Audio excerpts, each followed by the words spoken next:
তো দেখো এখানে আমার এক্স বাহু বিশিষ্ট একটা বর্গক্ষেত্র, সেই বর্গক্ষেত্রটিকে যদি আমি দুটি অসমান খণ্ডে বিভক্ত করি, এখানে দেখো যে কোনো দুই সাইড সমান বি একক চওড়া বিশিষ্ট রাস্তায় যদি আমরা বিভক্ত করি, তাহলে এখানে আসছে দেখো পুরো দৈর্ঘ্যটা এক্স এর এ প্লাস বি, এখানেও এ প্লাস বি, একটা পুরো বর্গক্ষেত্র এ প্লাস বি বাহু বিশিষ্ট।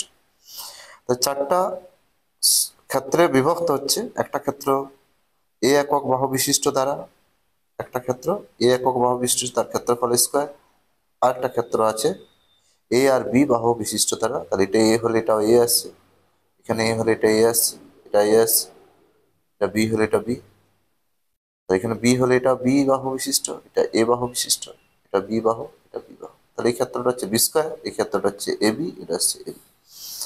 তাহলে এখানে দেখো ক্ষেত্রফল, তাহলে এক্স স্কোয়ার, তার মানে এ প্লাস বি তার হোল স্কোয়ার। টোটাল ক্ষেত্রফল কত? A square A B plus B square, তাহলে A square plus 2ab plus B square, সূত্র হয়ে